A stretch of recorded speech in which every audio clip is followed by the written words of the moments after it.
Hello students, this is the lecture number 3rd of physics for class 11th। आज हम पढ़ेंगे basic forces in nature. चार प्रकार की नेचर में फोर्सेस होती हैं: gravitational, electromagnetic force, strong nuclear force और वीक न्यूक्लियर फोर्स। आइए इनके बारे में पढ़ते हैं। सबसे पहले पढ़ेंगे ग्रेविटेशनल फोर्स। देखिए, ये एक ऐसी फोर्स है जो इस दुनिया में पाए जाने वाले किन्हीं दो ऑब्जेक्ट्स के बीच में होती है। किन्हीं भी दो ऑब्जेक्ट्स को, वो दो ऑब्जेक्ट्स कुछ भी हो सकते हैं। अब अर्थ ले लो, अब मून ले लो, अर्थ ले लो, मून ले लो, इनके बीच में भी एक अट्रैक्टिव फोर्स होती है। वो जो अट्रैक्टिव फोर्स होगी वो ग्रेविटेशनल फोर्स होगी। हमारा अर्थ ले लो, स्टोन ले लो, उसके बीच में फोर्स होगी, वो भी कौन सी फोर्स होगी? ग्रेविटेशनल फोर्स होगी। आप स्कूटर ले लो, आप कार ले लो, कुछ भी ले लें आप, इन सब के बीच में एक फ़ोर्स होगी। स्कूटर ले लो आप, चाहे आप ले लो कार, इनके बीच में भी एक फ़ोर्स होगी, अट्रैक्टिव फोर्स। वो इतनी ज़्यादा नहीं होती है, वीक फोर्स होती है, लेकिन होती है। ये जो फोर्स होती है इसे हम बोलते हैं ग्रेविटेशनल फोर्स। ठीक है, अब इसके हम थोड़ी करैक्टरिस्टिक्स पढ़ लेते हैं। सबसे पहली बात है, ये अट्रैक्टिव होती है। दूसरा, ये दुनिया में सबसे बड़ी फोर्स होती है, बहुत बड़ी फोर्स है ये, क्योंकि ये बहुत दूर तक काम करती है। इसलिए हम इसको लॉन्ग रेंज ऑर्डर भी कहते हैं, कि मतलब ये बहुत दूर तक, इनफाइनाइट डिस्टेंस तक काम कर सकती है और बहुत बड़ी फोर्स है। ठीक है, it obeys inverse square law. देखिए, इसे आप ऐसे समझ सकते हैं। देखो, मान लीजिए ये हमारा अर्थ है और हमारे पास ये एक ऑब्जेक्ट है आर डिस्टेंस पे। जैसे जैसे ये ऑब्जेक्ट अर्थ से दूर जाता जाएगा तो हमारे पास फोर्स कम होती जाएगी। ठीक है ना?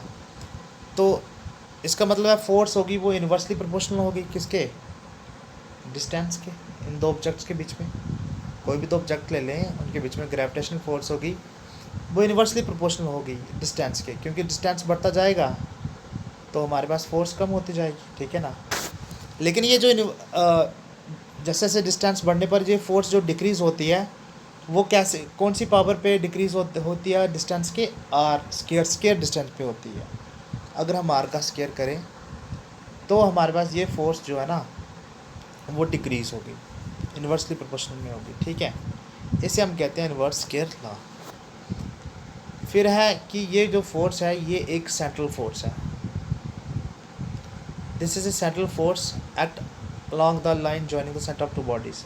मान लीजिए ये दो बॉडीज़ हैं और अगर यहाँ से फोर्स ओरिजिन हो रही है और यहाँ से फोर्स पैदा हो रही है, ये जो फोर्स होगी इनके बीच में वो इनके सेंटर से अप्लाई होगी, जहाँ से ये फोर्स ओरिजिनेट होती है।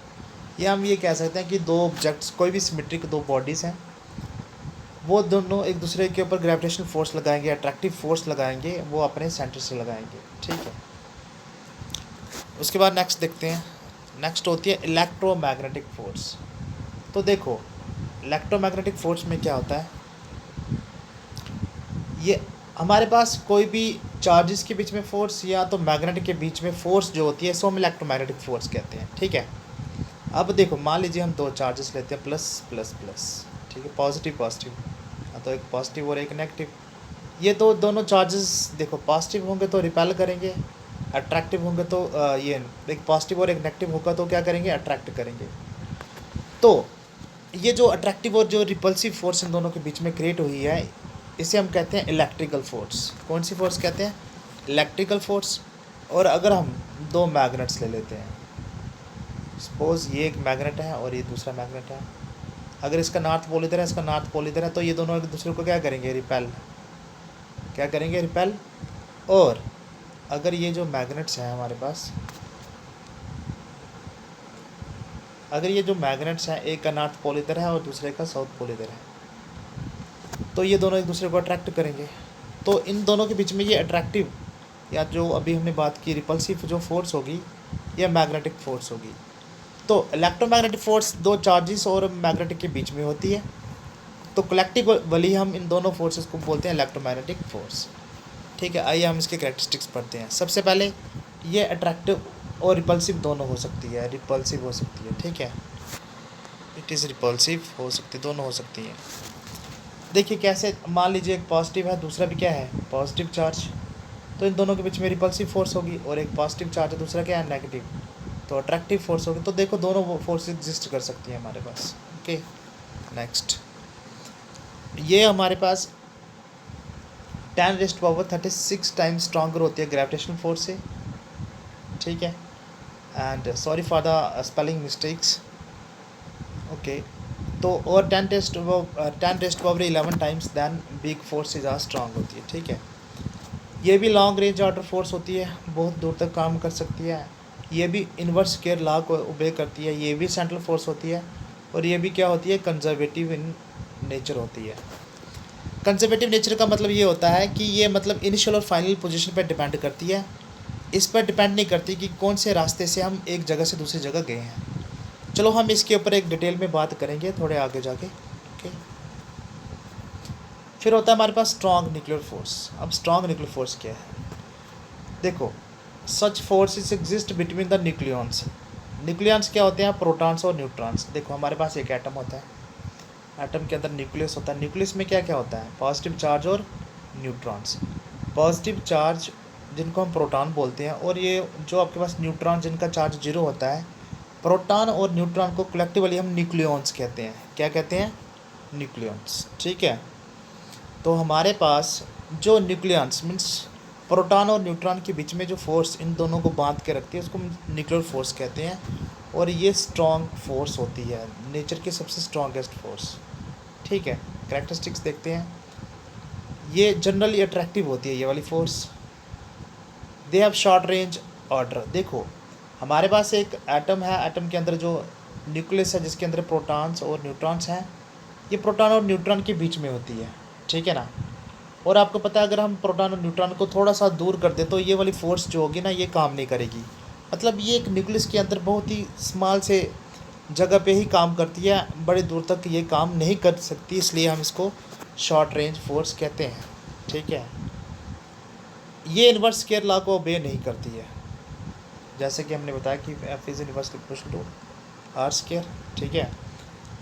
They are non central force, और ये नॉन सेंट्रल फोर्स भी नहीं है। Means they are non central force means ये सेंट्रल फोर्सेस नहीं है। जैसे मैंने आपको बताया था कि दो बॉडी सेंट्रल फोर्स तब होती हैं जब वो एक दूसरे के ऊपर सेंटर से क्या लगाते हैं, फोर्स लगाते हैं, एक उस लाइन के अलॉन्ग जो कि सेंटर से पास करें इन दोनों से, ठीक है ना। लेकिन इनके केस में ऐसा नहीं होता है। उसके बाद next, they are non conservative. देखिए कंजर्वेटिव के बारे में हम आगे के डिटेल में बात करेंगे। आगे देखो weak nuclear force.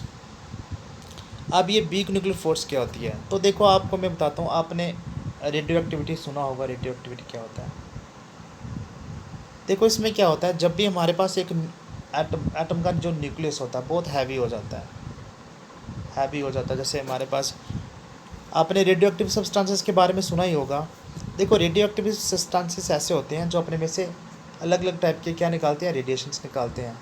Alpha radiations निकलते हैं, अल्फ़ा पार्टिकल्स निकलते हैं, बीटा पार्टिकल्स निकलते हैं, गामा पार्टिकल्स उनमें से निकलते हैं, आपने सुना होगा।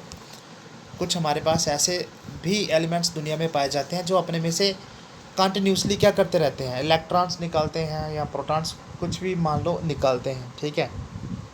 और ये जो सब्सटेंसेस होते हैं इनमें जिनमें से इलेक्ट्रॉन अपने आप बाहर निकलते रहते हैं, अल्फ़ा बीटा या गामा ये रेज निकलती हैं, इनके अंदर जो न्यूक्लियस होता है उसके बीच में वीक न्यूक्लियर फोर्स होती हैं, वीक फोर्सेस होती हैं, ठीक है।